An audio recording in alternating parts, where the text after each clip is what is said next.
So today's topic is going to be how you overcome going through difficulties of life when you have received a new diagnosis about your health. And so we have Lisa here. She's going to be sharing a few different episodes, so to speak, as to what that was like for her as well as her family. So, Lisa, can you give us an idea as to? Yes. Well, first of all, it is an honor to be here talking with you. Um, I think that you're just absolutely wonderful, and it Oh, has really been a divine connection for us. Um, I have many diagnoses over the years that I have received that have been extremely life changing. mm-hmm. But the one I think is the most pertinent, which is the last one I received, was the diagnosis of terminal stage 4 small cell cancer. Mm. I received that diagnosis it's been about 3 years. I'm not a person to keep track of time of things like that, Mm-hmm. not even dates. I just go with every day that God blesses me with Mm-hmm. and just keep pushing. Um, So, were you alone when you got the diagnosis, or? Actually, I was not. Okay, My husband and I were called in together. okay. When they received the diagnosis. They wanted someone to come in with me. Mm. I guess as a preparation or a buffer. I mean, they all know me by now at Mayo Clinic and every other hospital around the world. But yes, so they just told us, straight out, Miss Williams, you have been diagnosed with stage 4 small cell cancer and it's terminal. Um, Before that, maybe 9 years before that, I was Mm-hmm. diagnosed with non-Hodgkin's disease, cancer. Did chemotherapy, went through that. God saved me, blessed me from that. But this go round, it was small cell, Mm-hmm. which is a very rapid cancer, very aggressive Aggressive, yeah. cancer, and it started in my lung. Now, in my mind, when I received that diagnosis, and um, in my mind, I just kept saying, I've never smoked a cigarette. I That was related going to it be one to, of my questions: is were yeah, you a smoker? yeah, Because the patients I've had that's had that, that's usually the case. yeah. And that went through my mind. And Mm-hmm. when he said it, I looked over at my husband to see what his reaction was. And he was looking at me, and we just kind of looked at each other like, so this is next. This is next. So I think that the oncologist Mm-hmm. was more like, okay, are you absorbing what I'm saying? Mm-hmm. And I was like, I got you. My husband didn't say anything. So I said, well, okay, well, what's the prognosis? What are we looking at here? He said, well, it's terminal and it's very aggressive. It has already spread it throughout your entire body, so it has metastasized. Wow. Mm-hmm. So we recommend no type of therapy. We recommend that you just go into hospice. Yeah, recommend that you go on into hospice because I was feeling weak. I was feeling tired. But for me, that was nothing unusual. I didn't feel sick. I didn't Mm-hmm. feel, you know, any type of different way I don't because, really, you know, I don't cut you off, mhm, but that's an interesting thought because my husband and I just had this conversation mhm, um, regarding a family member that was diagnosed and chose not to go through treatment. And I'm wondering what your thought process was mhm. um, about that. Well, when he recommended no treatment, he recommended straight hospice because any type of treatment would basically, from his point of view, along with 12 other doctors around the world, um, it would basically, in their mind, finish me off. just use the time that we feel you have left to spend with your family. And I was like, well, what kind of time do you think we're talking about? He said, maybe about 2 to 3 months.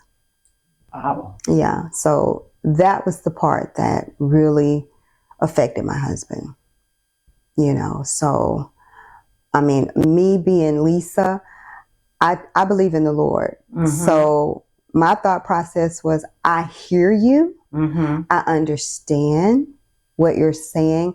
However, you don't know the God that I serve. Yeah, that's a strong statement. That's a strong Yeah. statement.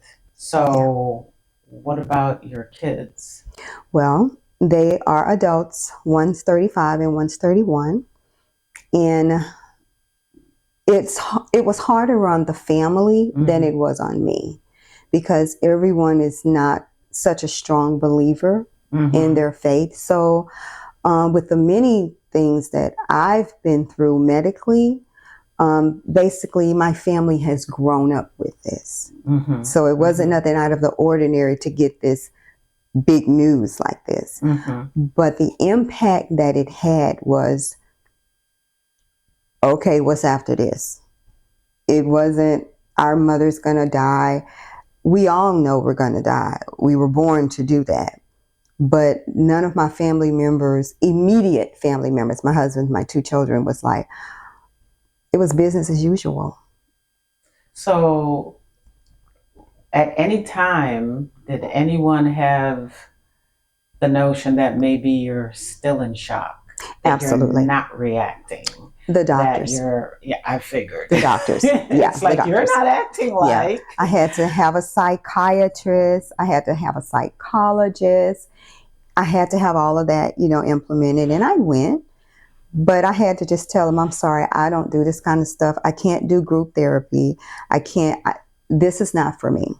I'm a believer. That's where I am, one day at a time. And it's just where I am. And I mean, they were like, okay, something up there is not right. You know, her elevator is in between floors, because no one that receives this kind of diagnosis or this news is as calm. And, you know, I can honestly say I didn't even go through a phase where I'm going to die, or I don't have the space in my mind for that anymore, because it's been such a long journey with so many other things. It was just, God, just give me another day. Just give me another day. Just give me another day. And every day I woke up, it was another day. It was another day. It's hard, but it was another day. I felt like, although I did not know the length of the story, I felt like with all you do and your energy level and just how you look at life, that you were just an amazing individual. Thank you. You know, but to actually, I didn't know these details. So this is indeed quite amazing. Yeah. You know, and I think, what would you say would be the one thing that your family would be concerned with at this point in life? Have they passed that point? Have they, because I mean, based on your activity level, it would be like, oh, that's in the past, let's just move on. You know, but I'm just curious as to, are they just thankful having you here, enjoying life and moved on, or are there any worries? You already answered the question. They're like, what's next? What's next? I mean, with our mother, my husband, with my wife, what's next? That's their attitude, because again, this has been all of their life. They were born into so many facets of things happen with my body. What's next? You know, now they did go through my son has autism. So he did go through a period of not quite grasping what would most probably happen, but we just kind of spoke to him as clearly and honestly as we could. But he still was like, okay, next. What's next? And I thank God for that because it's hard. It is hard. It's hard. I'm not going to sit here and say that it's not hard. It's hard for me when I think about my family members that don't understand Mm-hmm. or believe. Yeah, that was the hardest part. I've definitely seen that. It's having worked in oncology. Mm-hmm. It's difficult on the family, Yes. and far too often, even when the patient Mm-hmm. has gotten themselves to a point where they're grounded in, okay, what's next? What can we do to move on? Mm-hmm. I think it's always harder for the families. Yeah. And then there's some denial there as well. Mm-hmm. One of the things that I remember is, unfortunately, being able to see that look in a person's eyes. And then when I see that look, far too often they're not around for much longer. Right. So it's like when you see this, but the family doesn't see it. Mm-hmm. That's the hard part, because they're looking at this, oh, he still drives, and you're thinking, you have no idea what's to come, but I'm not the one to say. Right. Because it's so huge, especially if it's a situation where that's the only child. Where in one instance, that's exactly what it was. Yeah. And I must say that for someone who has gone through what you've gone through, for all of my experiences, I have never seen or met anybody like you. I had one patient that when they diagnosed her, she was just sitting there, just dumbfounded. Now I have to get my affairs in order. Yes. And then the children, that was the hard part, because they were teenagers, but they were literally sitting on the step outside, just lost. Yeah. And when you say that, I think about my extended family members, brothers, sisters, aunts, uncles. That was the exact emotions. They just, when they heard the news, it was automatically, this is it for her. She's going to die. It was just acceptance of the diagnosis, and this is what's going to happen. And a lot of people that I would speak to, like you said, they would feel the energy. They're like, this can't be. But when they would feel that energy, they're like, how are you doing this? How can you think this? The Word of God says, you are what you think, basically. What comes out of your heart, your mouth, is what's in your heart. There's life and death in the power of the tongue. It does not matter what any man, woman says. It's God's promise to you. And that's what I held on to. But extended family members were angry with me. So on top of that, I got the anger. I got some passed away from the stress of even thinking about my diagnosis. So, all I can say is God's promises are real. And if you just have that faith, I'm not going to say it's not hard, because it's very hard. It's very hard. But there's nothing too great for our God. That's my story. Yeah, basically that's what I was going to ask you. You actually answered it, is how would you inspire someone else? Because this can go so many different ways. But if, as you said, if your faith is not strong, it really has to do with your belief and, just living that life, day at a time. Well, I still say you're an absolutely amazing person. I remember we had a couple of conversations. You would say something to me and I'm like, wait a minute, what did you say? Because it just doesn't seem... Didn't add up. No, I don't know about that. But I hope that the good Lord continues to bless you, because you are indeed an amazing person, a very, very giving person, giving of yourself. And I feel like that's probably one of those things that's all that energy is Mhm. coming back to you Yes. because you that's your heart. You're such a good soul, Thank you. you know. But I really thank you for sharing because I Absolutely. think this will help someone else. You Absolutely. know, there's far too many people that are actually passing away. Mhm. But then on the other hand, on the godly side, Mhm. there has been several people that I know that are believers, Mhm. deep believers like Mhm. yourself, Mhm. that have been blessed to be cancer free, Yeah. you know? Yeah. So Yeah. to have that, I mean, you can't change anybody's mind, but basically it has everything to do with your faith and how Yes. strong your faith is. You know what, Ann? You're right. The non-believers. Let's talk about that for a second. Mm-hmm. What's going on with me for the non-believers, or didn't have the relationship with the Lord?